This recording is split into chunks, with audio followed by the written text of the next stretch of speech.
Okay, let's get started. Welcome, everybody. And this is a really exciting class that we have prepared for you. And the topic is about the 6 ways of how you can make money and build wealth in real estate. Now, usually the folks that are interested in this class and are in the audience today you're here because number one, you're interested in real estate as an asset class. In fact, it's a great asset class, right? It's something that you can feel and touch. That's all what we always say in terms of real estate. It's not like a virtual type of asset, and it has great potential for appreciation, depending on your strategy, of course. And we're going to talk about the different strategies where how you can make it appreciate and make it a great asset to own. Now, real estate investment is also a great vehicle to grow and secure your financial future too. And that's what we're talking about in terms of wealth building. And so, congratulations for being here and really taking control of your financial future and your financial security. Now, let's get started. Now, we're all here because we know that real estate investments can be a very lucrative business, right? If we know how to do it, that's the most important thing. You can lose money too. So how can we kind of avoid all the pitfalls and make sure that it will stay lucrative for us? Right? You probably personally know somebody who has invested in real estate and made big profits or have built a substantial wealth over time.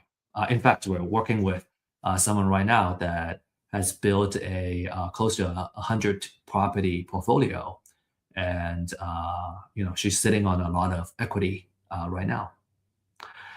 So how do we get into this game, right? We're gonna spend the next hour learning about the different ways we can play this game and how we can really excel in it. Now, to just kind of show you, what success may look like, here are a couple of success stories.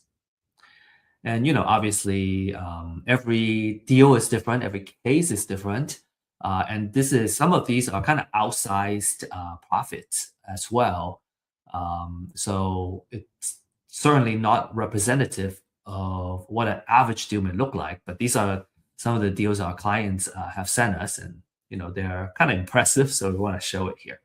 All right, so this is a deal where the investor made $46,500.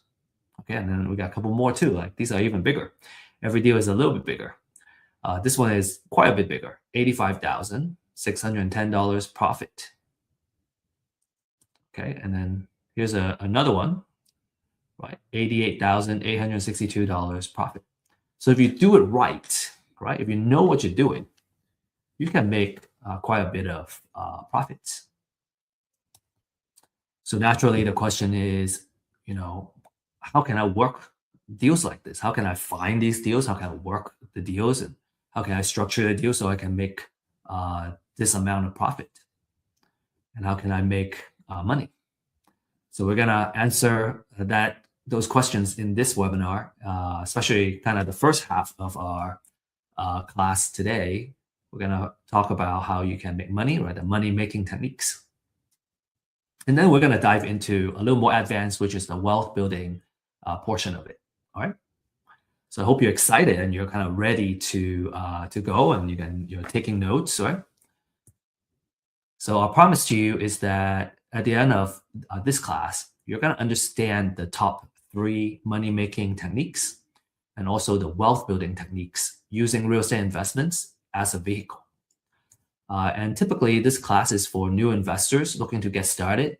And I would say the wealth building part can be a little bit advanced, because it has to do with tax laws as well. And so if you have been investing for a while and you kind of see the wealth building piece, it could be new for you also. So make sure you take good notes and write down any questions you have. And you can either ask it on the chat here, or you can join us at our weekly office hours and ask those questions live.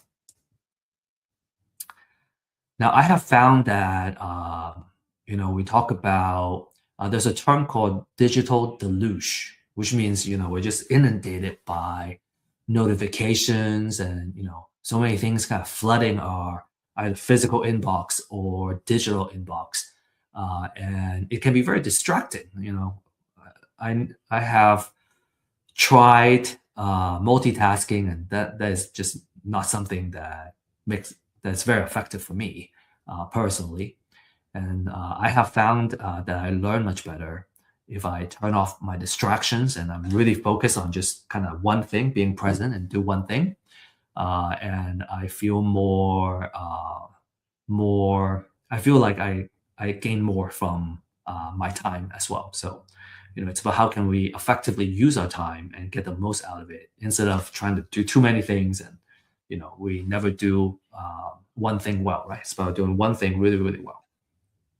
So, with that said, our suggestion would be to really kind of focus, right, and take good notes on an important class like this, and use the chat too. You can use the chat to connect with your fellow audience, fellow classmates, and you can also save the chat so you can save everyone's contact information. So I highly recommend that you use the chat as a way to network, right, and as a way to uh, gain the most out of this session, right, the next hour, and really make an effort to connect for coffee, for example, after the class, and make quality connections. Quick disclaimer, this class is for educational purposes only, right? Some of the examples we have is maybe real case, right? As what I just shared with you earlier. Some are simplified examples, so it's easier to kind of follow the math and really understand how the deals work. And so keep in mind of that. Always do your due diligence, right? Whenever it comes time to analyze and make an investment decision. And we don't offer investment, financial, or legal advice. This is just for educational purposes only. Always do your due diligence. So, quick story, background about myself. I have, as I grow our company, Real Estate IQ, which focuses on helping investors find deals and also find success in real estate and using real estate as a vehicle to build wealth. I have kind of really honed in on my marketing skills, and I think as you grow your business, you're forced to pick up a lot of skill sets, and so real estate data and what we call intelligence augmentation, right, using AI to help us make faster and more reliable decisions. And that's my background. And before that, my background was in science and engineering, so very technical background. But I was always interested in real estate and the very kind of passive earning power of real estate. And what I learned over time is that there's actually ways you can make income very quickly as well in real estate. So kind of both kind of active, right, active income and passive income, and the wealth building factors of it really piqued my interest in real estate investments, and that's why I'm here today. I'm kind of spreading the language, spreading the belief, I guess. And I had this struggle, and I still see kind of a lack of information and good data, good knowledge out there. And I think it has improved, and that's what Real Estate IQ is all about. And I think you're just fortunate to be here today because you can get the knowledge, get the data and tech, and also our hope is that you can leverage this opportunity and leverage our community to network with mentors and fellow entrepreneurs, and really kind of use all the resources to grow your business. Because of all this struggle, as we were kind of learning about real estate investments and kind of doing the deals, we have built Real Estate IQ to address these issues, these problems, right? Webinars and classes, because education is the ultimate equalizer, right? It really kind of helps us rise up to the level that we want to play in. And we offer deal finding, right? Distressed owner, distressed seller, distressed property information. That's what we call a deal. You have to, it's a certain type of distress and situation that allows you to acquire the deal at a good price or good terms, so that you can monetize on the deals, right? So we offer you that data. And then also, finally, we offer a deal makers community. It's a support system that helps you find help and get questions answered, and which I find is extremely important. You kind of, when you're just starting, you kind of need someone who is experienced and have gone through the struggle and have dealt with those problems, and just have somebody who can kind of help you make the deals happen. I find that very, very important. That was the first thing I did, is to find somebody who can mentor me and help me uh, uh, do the deals, different types of deals and situations. So it just saves so much time and struggle and headache when you have a trusted a mentor, a trusted coach that can help you out. All right, so without further ado, right, let's get started. So today we have 3 portions for this class. The first portion is going over money-making techniques, right? This is about kind of making quick, short-term money now, and how you can make a living using real estate. And then the second topic generally receives more attention because the long-term goal in real estate is usually about building assets that work for us, even when we are still sleeping, right? The passive earning techniques and how we can build the wealth, right, as we're sleeping. So that's a very exciting topic, and we'll go over that next. And then finally, we talked about a couple of bonus materials. If you have read about the introduction of this class, we got a couple of tools that we want to share with you, and that's our bonus material that we're going to share. Make sure you stay until the very end, and I'll share with you the link and the code, the QR code of how you can find and download these materials. Okay, so let's get started, right? So let's talk about the top 3 money-making techniques. And I would say the most popular one and the most lucrative one is fix and flip. So essentially, you're buying what we call an ugly house, right? It's an ugly house or outdated house, and you usually want to buy it at a discount. Okay, you improve it, and then you sell it for more than you pay for it, and you keep the difference as a profit. How the money is made is usually you need to, number one, is to buy it below market value. And usually it's because of the condition of the house, right? Maybe, like I said, it's ugly, or because of distress. An example of distress would be a home needing a lot of work, or a house going into foreclosure in the next 30 days.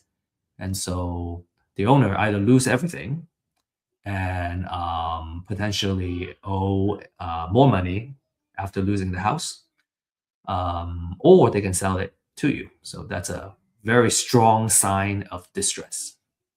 And then you add value through renovation. And you got to control the cost. You got to know, what you need to do to fix up the house to improve the property, and then you capture the what we call a spread, right? The sale price minus everything you put in the house, the purchase, the rehab, the financing cost, the closing cost, holding cost, everything, and then you get your net profit. And I'll have an example for you to kind of really visualize what the numbers may look like.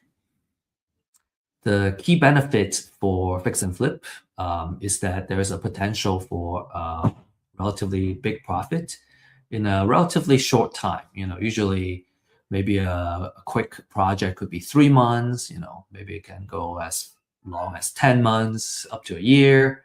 but usually it's months and not years. And you can build capital by what we call forced appreciation here, where improving and forcing it to appreciate. And you have a active and hands-on way of kind of controlling this project. And we usually say that fix and flip is more of a construction project. After you get the house, you gotta manage that construction project really well, control your cost and your schedule and the quality of the renovation, and improve it in such a way that you can sell at a profit. So risks, right?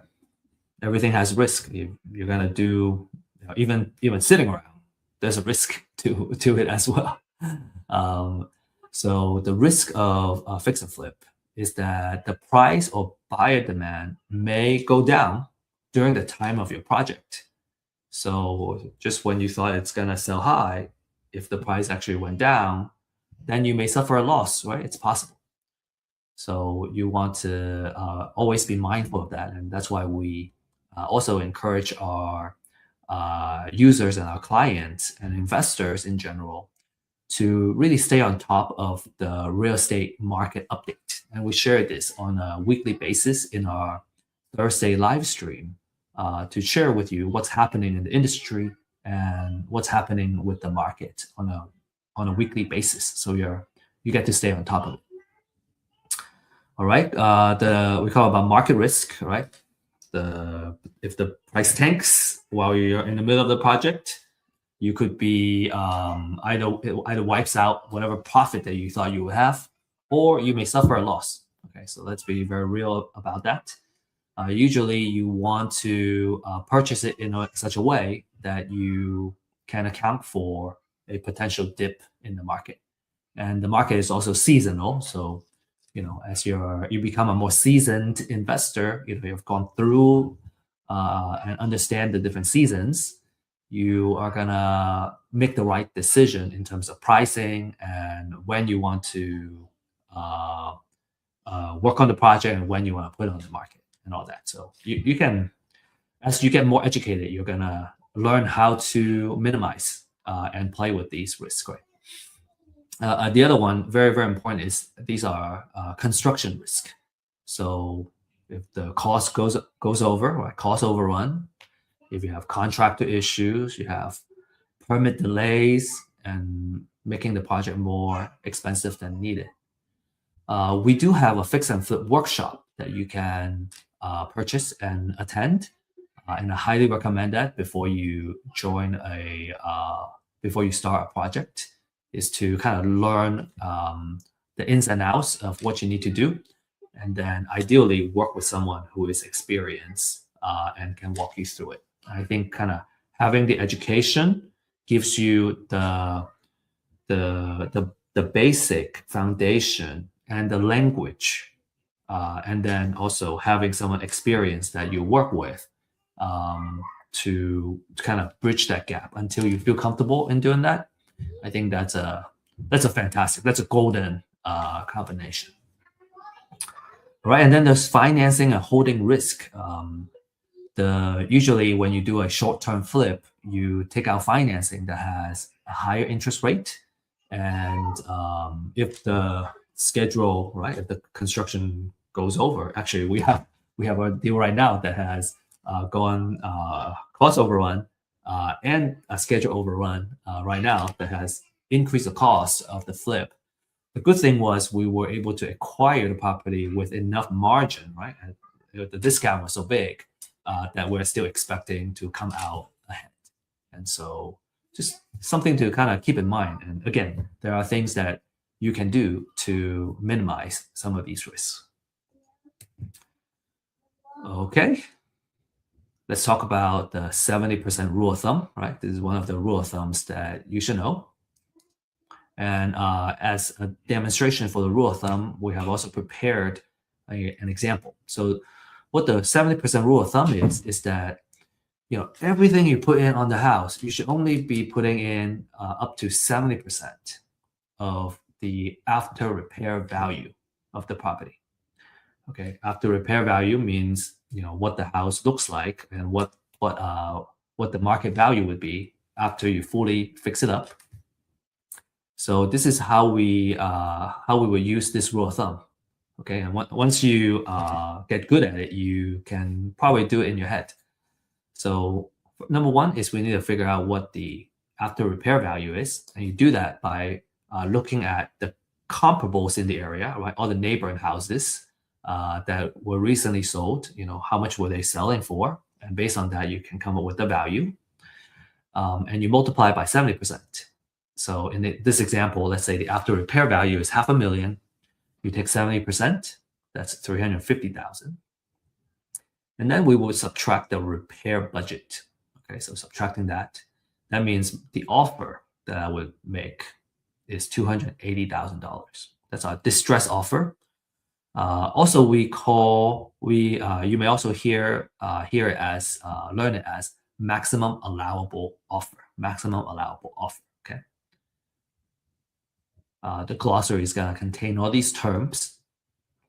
Now, if we kind of go back into here, right? So just kind of adding all the numbers up, how does it work? So if I purchase it at 280, then I put $70,000 in, and then that means everything I put in is 350,000, which means there is $150,000 or 30% of the spread, right? That's a margin, that a profit that I can make. All the additional cost of the project, is gonna be accounted for in that 30%. And if there's any kind of margin of error, it's gonna be part of that 30%. So usually that 70% rule makes sure that in most cases there is enough margin built in that you're not gonna end up losing money on the deal. So that's a very important thing, is that we follow that 70% rule, and we only this is our maximum offer. This is the max we can offer based on this formula. And just to demonstrate what the other 30% would be, okay, here's the example. So 30% of the $500,000 after repair value is 150. And so with that, you gotta pay for closing cost. There is holding costs, right? Insurance, electricity, utilities,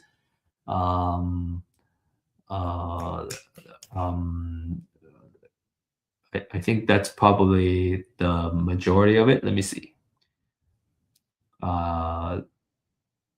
Utilities, you got home insurance, right? And if it requires landscaping to maintain the house or whatnot, right? Those are all part of the holding cost. And then you have the financial cost. Okay, financial cost means if I take out a hard money or private money loan, these are usually short-term, high-interest loans.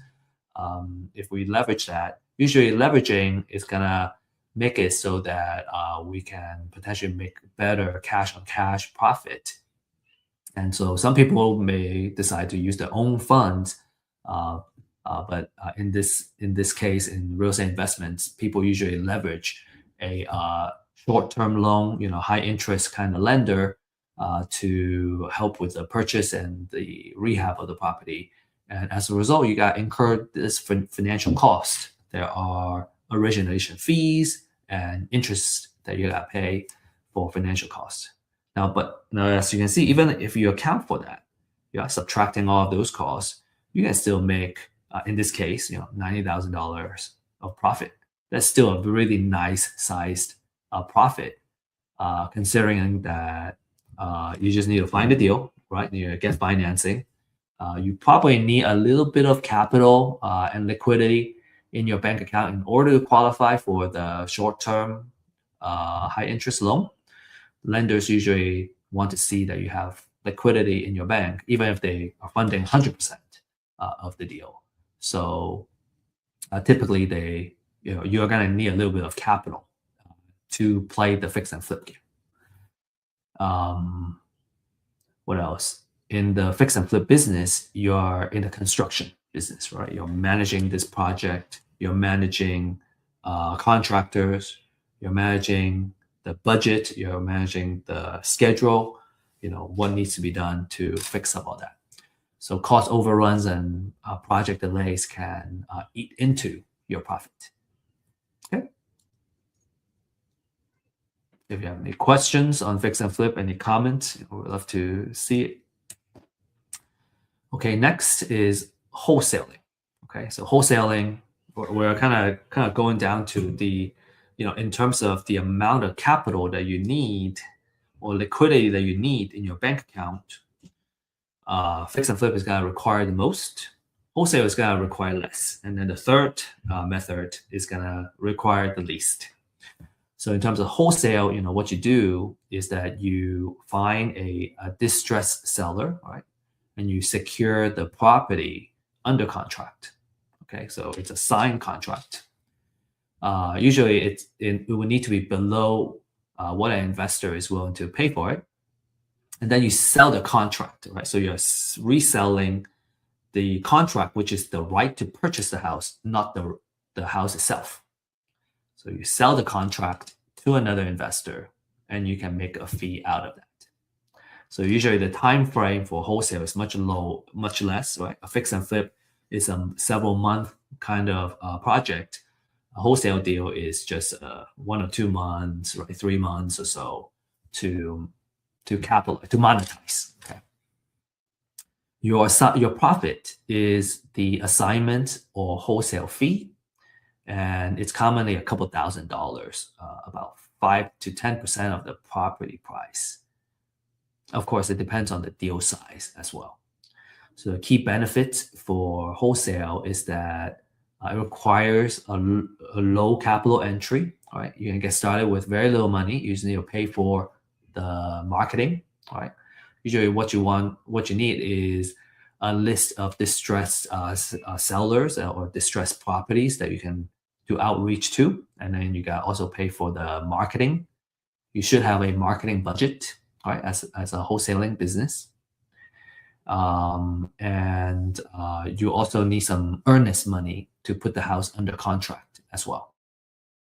There is no rehab or long holding period like fix and flip, so you avoid the construction and the kind of time risk. The great way to do that is to build a buyer's list in addition to have a list of distressed sellers that you can acquire the property from, or not acquire, but to get them to agree to sign a contract with you, so you can lock it up. The risk about this method is that there might be wholesaling rules and regulations in your particular state. And some states may require you to become a licensed agent before you can do that. And if you overpay in a contract, or you can't find a buyer in time, then you're gonna risk not being able to sell that contract, and you could lose your earnest money. There are ways to mitigate that. And you gotta get really good with lead generation and maintaining trust with your seller. So those are the things that you need to watch out for wholesale. This is a demonstration of a wholesale. So in this case, right, if you remember, everyone remember the example that we were running. Now, instead of doing the fix and flip itself, I'm a wholesaler, so I want to sell it to a fix and flip investor. So in this case, I need to subtract my wholesale fee. So let's say I want to make $20,000 wholesale fee, then the maximum offer that I would make is $260,000. So if I put it under contract for $260,000, I tack on my wholesale fee, then the investor can buy at $280, and they can still fit the 70% rule. And because of that, I have created value for the fix and flip investor. And the reason is it's not easy. It's difficult to find distressed sellers and putting it under contract. The value that we're bringing to the market is that we got it under contract, and we got a seller ready to sell, and the buyer really appreciate that. Right? So as a result, we make the $20,000. And for a fix and flipper, as long as they can acquire a property with that 70% rule, and they're already going to make their margin, they would be happy to pay you a wholesale fee.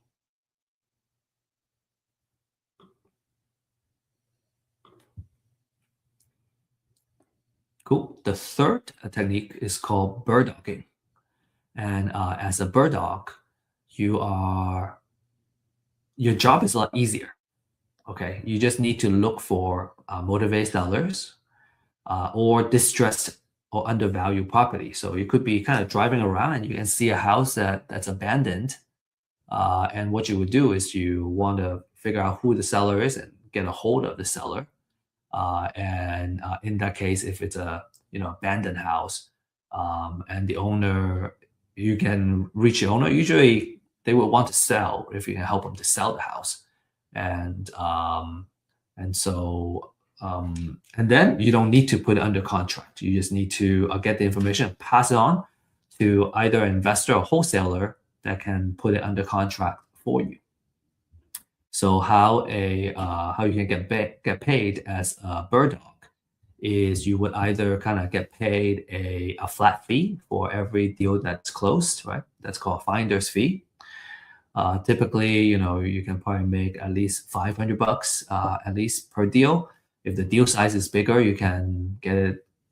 You can get a bigger finder's fee usually, and so typically it's a flat fee. I see a lot of flat fees, $500 to $2,000, up to $2,000 per deal, and or a percentage of the profit. You can negotiate like something like that with the investor. Usually it would need to be like a fix and flip deal that they can exit. So payment usually happens at closing or right after closing, when the investor finishes when the whole transaction is done. And usually as a bird dog, it's recommended that you request to get paid at closing. It's the easiest. So in this case, you want to make sure you make an agreement with an investor that when you bring them the deal and they close it, they're gonna get you paid. So the difference between bird dogging and wholesaling, right? So what's the difference? For bird dogs, they don't get the property under contract. The wholesaler would get it under contract. And a bird dog would simply find the lead and refer the lead to someone who closes it. So it makes it a lot easier, right? So your job is just to find it, right? And refer the lead over to the investor that you work closely with. It has the lowest risk. It has the lowest amount of responsibility. And as a result, there are smaller fees. You don't make as big of a fee as you would as a wholesaler. Now that said, it makes the job a lot easier. You just gotta, consistently going out there and getting the leads, right? And kind of working with an investor that knows how to convert these deals, and you're gonna get paid. You don't have to spend a lot of your time following up on the leads or whatnot, right? You're just, finding the lead, making the referral, and then you keep moving. You keep moving on. I think it's really good for someone who's just getting started, or you're kind of doing it more like a side gig. And my recommendation is just do it consistently, right? Just you want to keep doing it. Find a couple of hours a day or a couple of hours every week, right? Several days a week to just kind of consistently doing it. And then when you have, it's always a volume game, right? A numbers game. So if you have enough leads, a percentage of those leads will convert, and that's how you get paid. So wholesalers, you A wholesaler would sign the contract, right, with the seller, and they can control the deal because they own the contract. And there's more risk, there's more work, but a larger payday for a wholesaler. Cool. So as a mini recap for this first segment, fix and flip, you're gonna have a biggest payday out of these top three techniques. You are in the construction business. You are taking more risk, right? You got to hold the property for longer. There's more expenses. You have to manage the project. You have market risk. You have construction risk. A wholesaler, you're in marketing and deal finding business, right? Your risk is lower. You can make the money a little bit faster because you're gonna put it under contract. You find a seller, and when the deal closes, you're gonna get paid. The skill is on how you can find deeply discounted deals that are ready to put them under contract. And then bird dogging is you're in the relationship and the marketing business. You're gonna end up talking to the seller, right? Finding the house, talking to the potential seller, and then making that connection. So it's about consistently bringing the deals to serious buyers. You want to make sure that you have a investor, or it's usually an investor buyer that's gonna take your leads and work those leads consistently for you.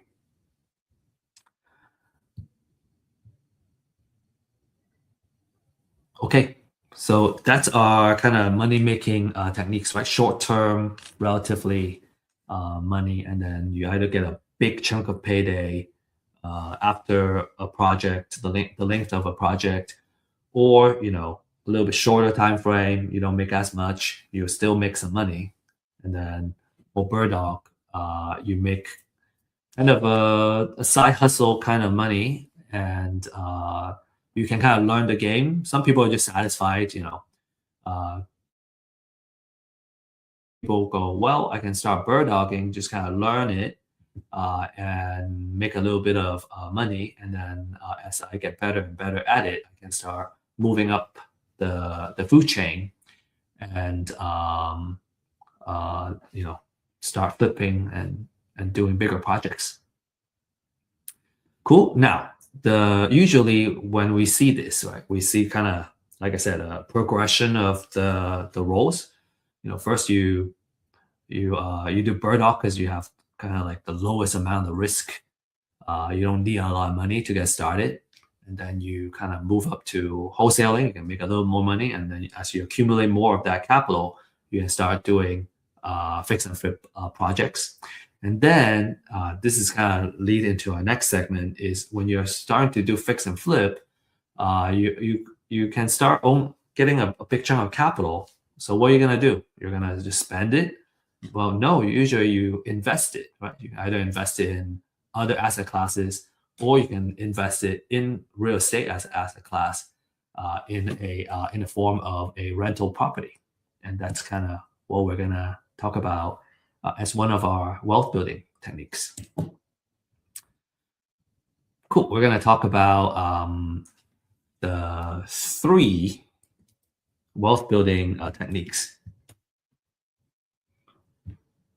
Okay, so the first step is buy and hold. So you buy usually a pretty solid rental property, right? You put a good tenant in it, right? And you let them help you pay down the mortgage. They're gonna pay you rent every month, and you subtract after all the expenses that includes mortgage. Ideally, you have the leftover, so you have a monthly cash flow every month to as the owner of the property, in addition to the mortgage being paid down. So over time, mortgage gets paid down, you're building up equity, and every month you're getting a small cash flow. So it's a way of kind of building wealth and making money a little bit trickle at a time. You're not making a big chunk at a time, but you are slowly building that wealth. plenty of examples of properties, especially in the beginning. You probably have a smaller cash flow, but over time, as the rental lease number goes up in the area, you're going to be able to increase your monthly rent also. I think on average, our rental properties, we're aiming for you know 300 to 500 per door to start. Usually, if it's break even, we're pretty good. But usually, kind of if you have a little bit of cash flow, then you have some margin for maintenance costs and anything like that, and you kind of build up that your piggy bank with that monthly cash flow. So it's always very nice to have. Okay, so you want to look for good, solid rental properties. So for buy and hold, this is another rule of thumb. Okay, it's called a 1% rule of thumb. And what that means is that your monthly rent should be 1% of how much you put into the house. So let's say in this case, if the, you got to do it kind of in reverse, because what we can know is what the rent would be. And you do that by running a comparative market analysis, figuring out how much the average rent is kind of going for similar houses in the area. So in this case, let's say the monthly rent is 2,500. Then with that 1%, I multiply by 100. So the most I would put out to acquire this house is 250,000, because that 1% is here. And that 1% is gonna make it so that I always make a cash flow. Okay, so we want to follow that 1% relatively religiously, especially when you're just starting out. So if there is repair, we subtract the repair, and then my maximum allowable offer or my distress offer is 230,000. Okay, if I buy at 230, I fix it up with 20K, my total all in is 250, and I rent it out for that 1%, I'm good. That's what that 1% is about.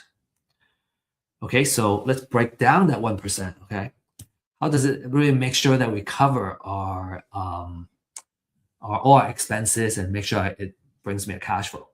So this is an idealized, right, example. This, we can. I think if you're interested in real life examples, we can probably do it on a one-on-one basis or in our office hours. So let's say this is in this example, right, $2,500 a month. You have mortgage, which is principal and interest. Okay, relatively, it's like around this number, 1,200. The property taxes, insurance. If there's HOA, there's HOA, and then you should always have a small budget for maintenance of the house. After you subtract everything, you would make a monthly cash flow. Okay, so in this example, 575 is a pretty good number, or almost $600 to start, and that's just for one property. So, as a landlord, this is how much money I would make in one house, right? And that's relatively pretty passive income. If I manage it myself, if I hire a property manager, which we usually do, some of that there would be additional expense, right, for the property manager, but I would still make a cash flow. Now, if every month I make this much, then I will be able to make and that's just one house. If I have 10 houses, then I would make almost $6,000 a month. And that would make it about 69,000 a year. So if you have 10 houses, that's a little bit better than median income in today's world. If I own 20 houses, then I'm kind of 2 or 3 times of the median income.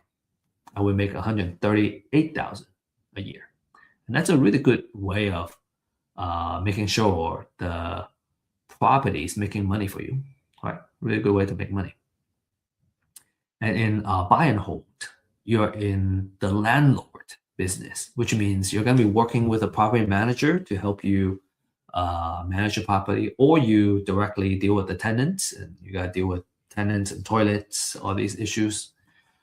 Your attention is going to be focused on making sure all your properties are leased, right? Good occupancy rate, and they're generating cash flow on a consistent basis. So a couple of things that could be risky as a landlord is you have vacancy, high vacancy.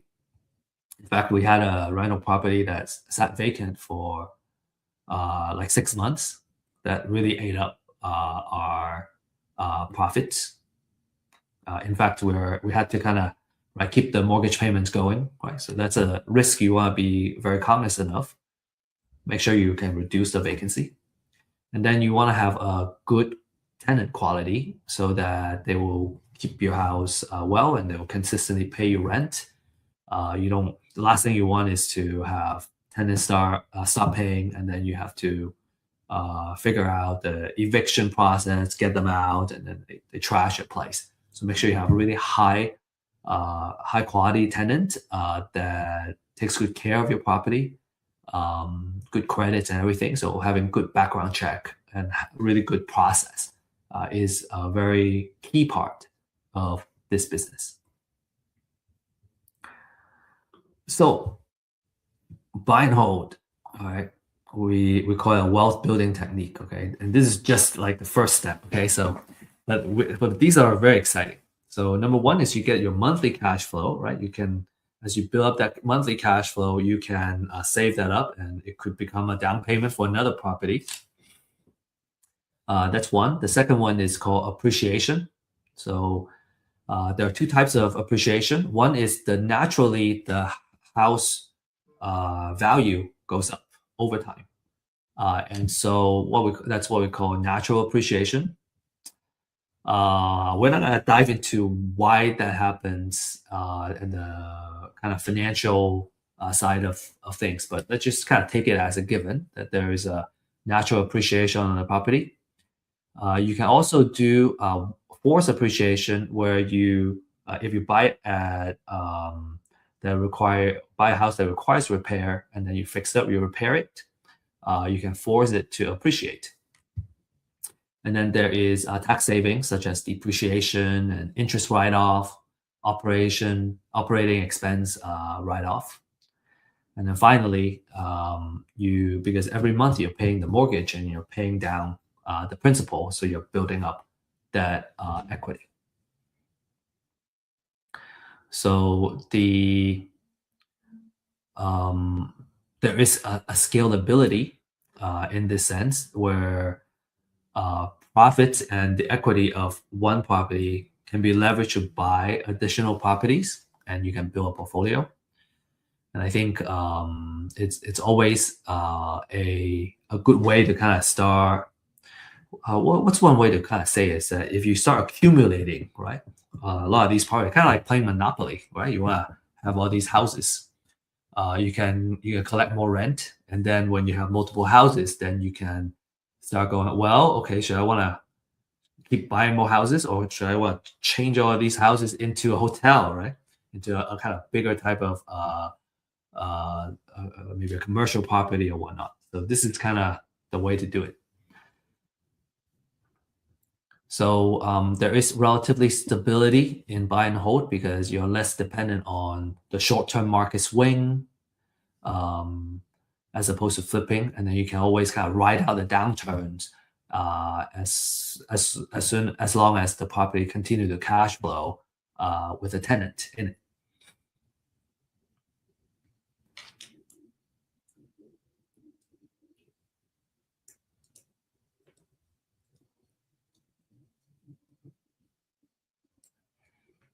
So, in terms of risk, I talk about bad tenants, poor screening. I talk about vacancy can hurt your cash flow, and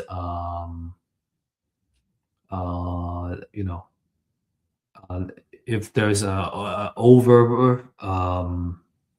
oversupply of housing in the area, then you're gonna potentially sit on that vacancy. So you want to pay attention to those kind of risk and make sure that you really understand the local market before you kind of get into that. Okay, next is the Burr method. The Burr method is a way for you to scale your buy and hold strategy. So if you like, the rent that you're getting in one house, you want to do more of it. This is how you do it. You can kind of accumulate and build a portfolio of properties this way.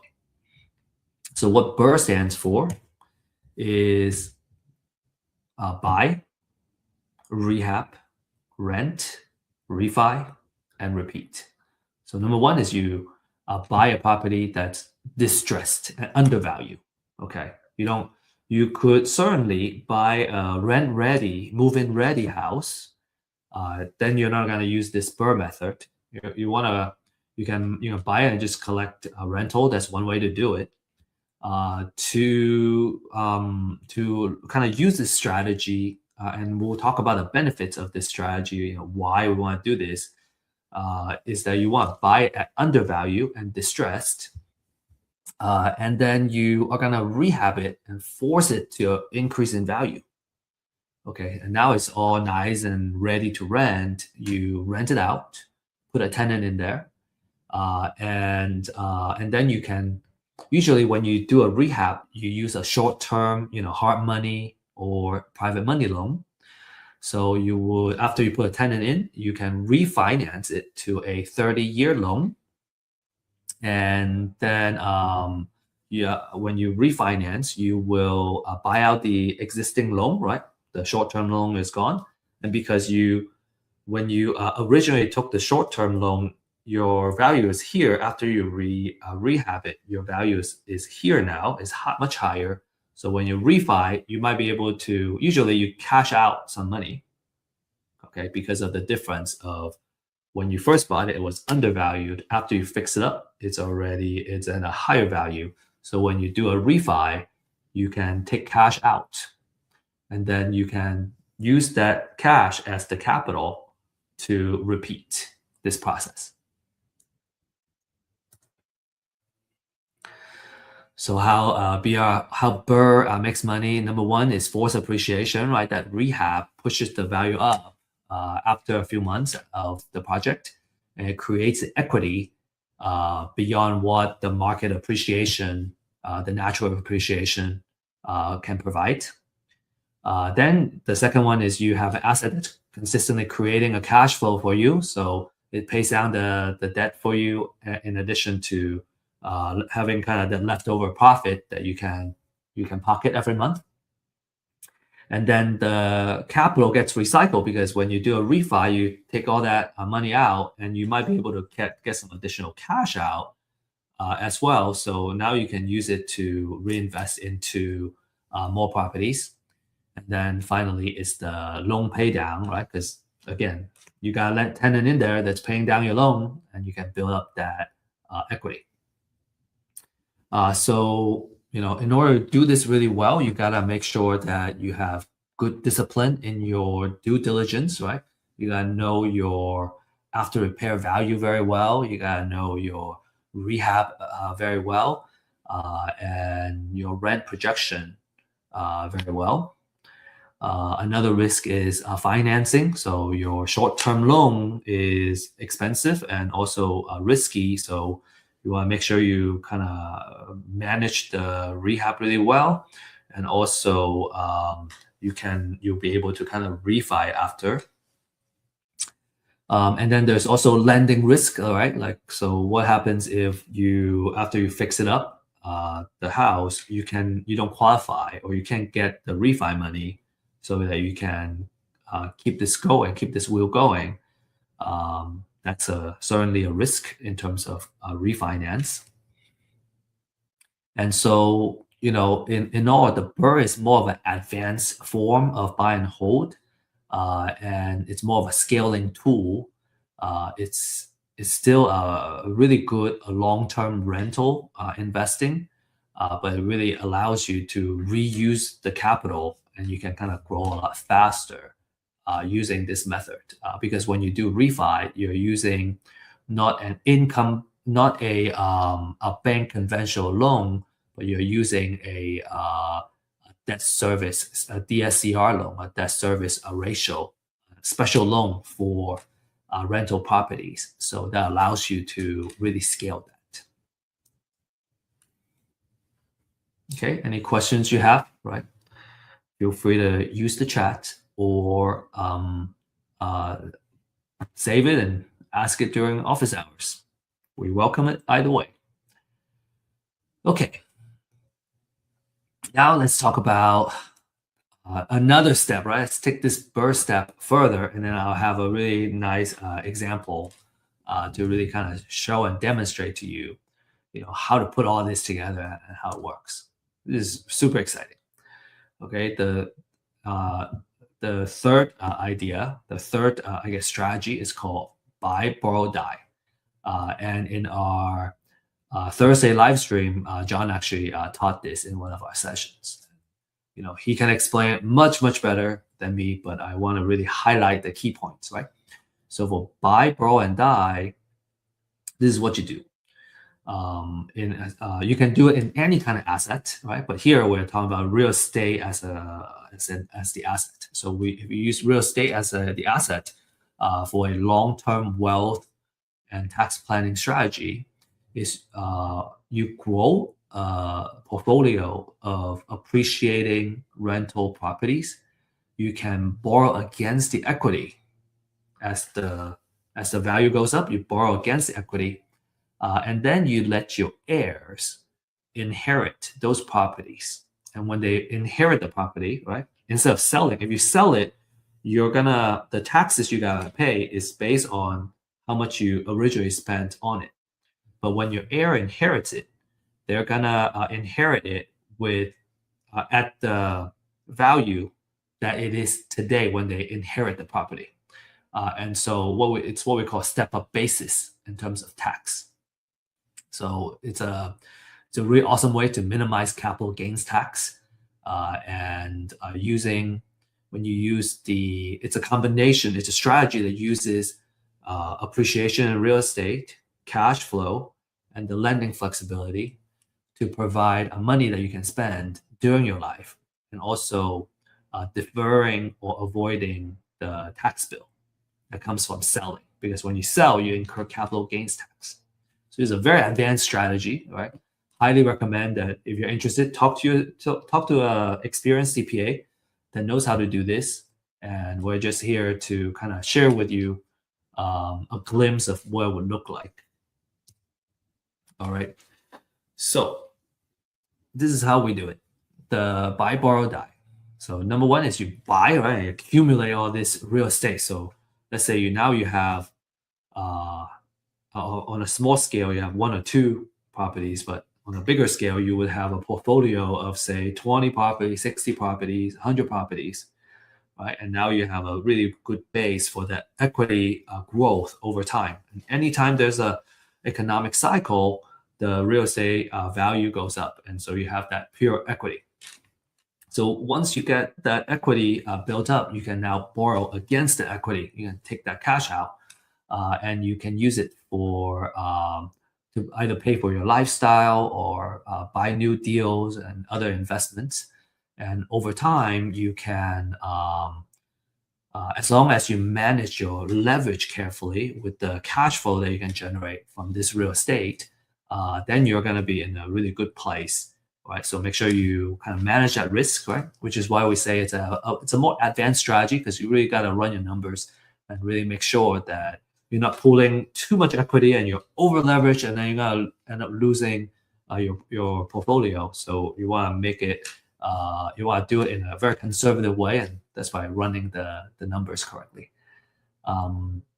You can kind of borrow against it either through what we call cash out refi, or HELOC, or a portfolio loan, and investors have kind of used any and all of those methods. Maybe they take out a commercial loan that usually requires a refi after 5 years. Either way, you can do that and take the equity out. So now you have the money that you want to either spend or buy additional assets. And then when you die and pass the portfolio, The final step is about estate planning and tax treatment. When you die while still holding these properties, your heir will receive what we call a step-up basis to the current market value for those assets. And that's the current US tax laws right now. This step up is going to erase the capital gain that has built up during your lifetime, right? Your heir is going to get to enjoy that. And if they choose to keep the rentals, right, then they will get the step up basis. So if they choose to sell it later, they already got the step up, right? They're not going to have your basis when you bought it, but the basis when they inherit it. So even if it rises more over time, the capital gains tax that they have to pay is going to be much lower than if they had to use your cost basis. To further demonstrate this, I'm going to give you an example, like I said, to really kind of add clarity to it. So before I jump to the example, of putting everything together, just want to stress that this is a advanced, what we call hold forever strategy, and it assumes you're comfortable keeping the properties highly leveraged, right, and having estate planning kind of together to put this together. It works best for quality rentals in a strong location, so you can continue to kind of have that cash flow going on, and having a conservative leverage in place. Make sure that your professional team is kind of all working together to make sure that this works. And then another thing is that the tax laws can change. So buy, borrow, die as a framework may change over time when the tax laws change. So you always want to stay on top of what's happening with the tax law and the legal piece while you employ this strategy. The last remark, look, another kind of more advanced is on the taxes, right? So the size of your estate matters. At the time of this class, there is a federal estate and gift tax exemption. So it's the maximum is at $15 million per person, or roughly $30 million for a married couple. And it's usually taxed at 40%. So basically, if you have less than 15 million as an individual or 30 million as a married couple, then you can qualify for the exemption, right? What you pass down.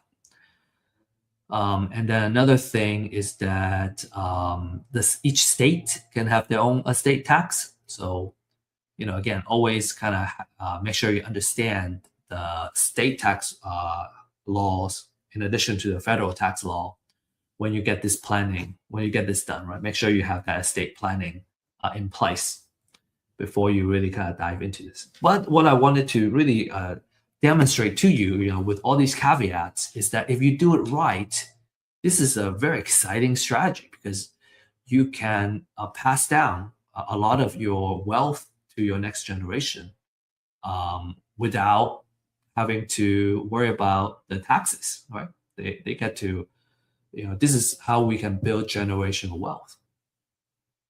Okay, so to really fully demonstrate this, so let's take the next 5 minutes or so going over these next few slides. Okay, really demonstrate this. Okay, so phase one. Okay, I'm gonna buy a property at 80,000, and I'm buying at a really awesome discount because the after repair value is it's worth 200,000. So now this is because I have to rehab the property. Right? I really have to do a lot of work, put $80,000 in. So my total cost basis is 130,000 when I first put it in. So my cost basis is 130. I borrow all of this with a hard money, 11%, say. But I got it done, and then I have built an equity of 70,000. Right, so that's the difference between how much it's worth now and how much I put into it. I have $70,000 of equity. Okay. So that's the rehab kind of phase, right? Purchase and rehab. Now I rent it out. I'm gonna rent it out, and because the house is worth 200,000, I can take a 80% loan basically from the bank. So 80% of that is 160. And let's just say these are the terms: 30 years term, 70% interest rate, because the bank requires 20% equity, right? I'm gonna leave 40K equity in there, and I can take out $160,000 of the loan. So with that 160,000, I pay back my original loan, right? Because remember, this 130 was hard money. I pay that back, and now I pay all that back, and the difference is 30,000. So I have $30,000 that I kind of made, right? And it's tax free because it's a debt that I took out. And then I also benefit from having a reduced payment. Right? My interest rate is lower. Okay, so it's 12%. The interest rate is actually 12%. All right, and then in addition to that, my house has an equity of 40,000.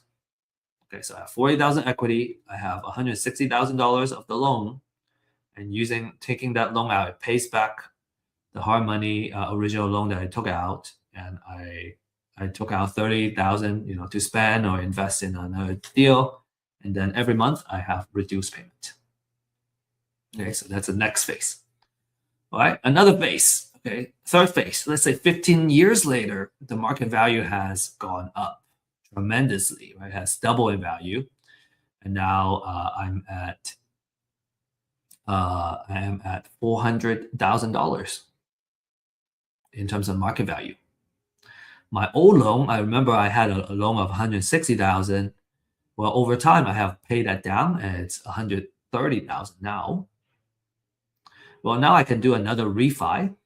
Okay, I can do a refi. Remember, the bank wants to keep 20% equity. So out of the 400,000, I take our loan for 320,000, and I keep $80,000 equity in the house. So that 320 I'm gonna use 130 to pay back the old loan. Right, the old loan was 130, and the difference is 190.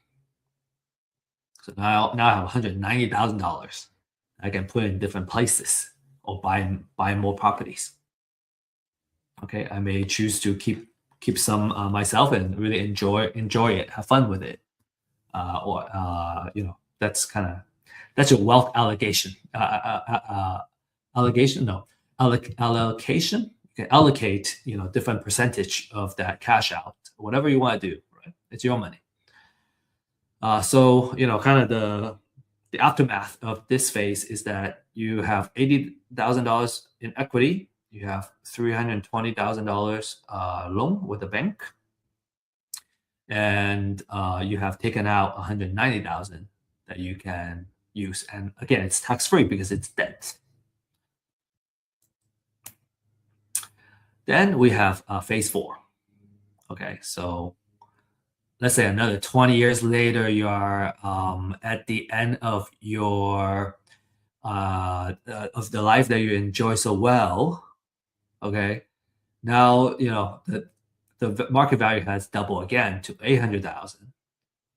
The original loan you have paid down to 200,000, right? Because you've been paying that consistently for 20 years by then. So then the equity is 800. Apologize, excuse the typo. 800,000 minus 200,000 equals to 600,000. So in this case, if the owner sells before death, well, you have the amount of equity minus your cost basis of 100,000. So you got to pay capital gains tax of 470,000, and that's a lot of money. You got to pay a lot of capital gains tax. But if you pass it down to the heir, your cost basis, instead of 130, it goes all the way up to 600,000. So apologize on the typo here. So your capital gain is 600,000 minus 600,000. There's no capital gain for the heir. So again, there's some typo here. So what we have spent the past hour on, actually more than an hour, is we went over the top 3 money-making techniques and the wealth building techniques. Right? I hope you really enjoy looking at these examples, and you're getting really excited about the prospect of using real estate to build your wealth, your generational wealth. Now we're gonna have these 2 bonus materials that I'm gonna be sharing with you in just a few minutes. All right. The first one is the rules of thumb in real estate. We went over the 70% rule of thumb. We went over the 30% rule of thumb, and there are 2 more that we want to share with you. And then there's also the glossary, right? The terminology and the language that you're gonna use to really do this well. And so we thought these are really awesome resources for you to use. Naturally, at this point, your questions would be, how do I get started? What do I need to do? How can I build that wealth? I hope we got you excited enough to really want to join and play this game. And so this is our recommendation. Okay. First is that if you're not ready to take action yet, right? This is really piquing your interest, but you want to learn more about, how you do it, and maybe through real examples. Well, this is where we really share a live update of the leads, right?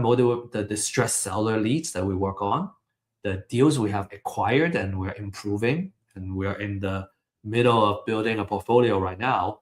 So where each deal are going. And then we share our market updates, how it affects the real estate investment world. And in addition to that, we have kind of financial planning and wealth building knowledge. So just a wealth of education. Everybody in here, I'm probably the least experienced. Right? Combined, we have almost 100 years of experience in this wealth building side through real estate. So you definitely don't want to miss that. You should be joining on a weekly basis to really pick up the necessary knowledge to play this game well. If you are ready to take action, then you want to, number one, right? As you remember, everything starts from buying a house at a discount. So you want to get a distressed sellers list. The more research, the better. This is our current offering for our distressed sellers list. If you scan that QR code, you can learn more and schedule a demonstration of what that looks like and what it takes to kind of get started. Next, you need to find a mentor or a coach. We highly recommend having someone that you can work with that would drastically increase the likelihood that you'll be succeeding in this game. And in fact, we have a deal accelerator program that's designed to help you do tons of deals, right? Do your first deal first, and then kind of start accelerating from there. So the QR code is specifically for that. Here are all the success stories that we have from our clients. Jordan, 2 deals, 60,000. Salvador, first deal, 30,000. Ismail, 80,000. And so if you want to, kind of join that exclusive club of successful clients, you can scan this QR code and schedule a one-on-one consultation. Let's see if this is something that that you need in your life, and let's see how our solution can help you reach your wealth building and money making goals. And as promised, I got a QR code here for you. You just need to scan that, and it's going to ask you to enter your email address. Just fill that out, and it's probably going to take you 2 seconds to fill that out, and you'll be able to download these 2 bonus gifts.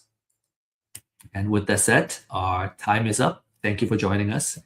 We want to wish you best of luck and happy investing. I look forward to seeing you in either our live stream or our office hours and get to know you and really help you reach your goals. So appreciate your time and look forward to meeting you in person soon.